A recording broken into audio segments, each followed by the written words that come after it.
Here comes Galaxy S25 Plus.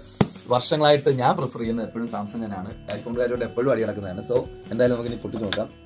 വലിയ മാറ്റമൊന്നുമില്ല. S22, 23, 24, 25 AI വന്നു, അല്ലെങ്കിൽ എൻ്റെ ഫോൺ അങ്ങോട്ടും ഇങ്ങോട്ടും ആക്കി. ടൈറ്റാനിയം വന്നു, സ്നാപ്ഡ്രാഗൺ വന്നു. ഇത് വന്നിട്ടുള്ളത് മിന്റ് കളറാണ്. Mint colour. ഒരു വർഷം കഴിയുമ്പോഴത്തേക്ക് ബോക്സ് സ്ലിം ആയി വരുന്നുണ്ട്. ഇപ്രാവശ്യവും ചാർജറൊന്നും ഇല്ല. ഓഫ്കോഴ്സ് ഡേറ്റാ കേബിൾ ഉണ്ട്. സത്യം പറഞ്ഞാൽ ബുക്ക്ലെറ്റ്സിൻ്റെ ഒന്നും ആവശ്യമില്ല, എല്ലാം ഓൺലൈനിൽ കിട്ടുന്നതാണ്. എന്തൊന്നും ആവശ്യമില്ല. ഡേറ്റാ കേബിൾ ഉണ്ട്. നെക്സ്റ്റ് ഫോണുണ്ട്. ബോക്സ് ജസ്റ്റ് ആയിരിക്കണം. പിന്നെ ഫോണിൻ്റെ അൺബോക്സിങ്.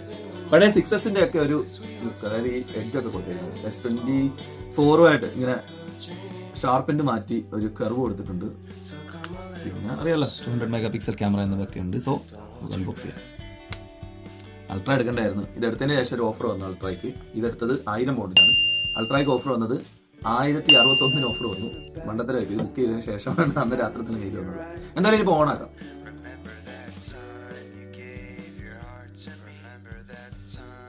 എനിക്ക് വലിയ പ്രത്യേകമായിട്ട് തോന്നുന്നില്ല. എല്ലാ സാംസങ് ഒരുപോലെയൊക്കെ തന്നെയാണ് ഇപ്പോൾ. ഗാലക്സി S സീരീസ് എല്ലാം വരുന്നുണ്ട്.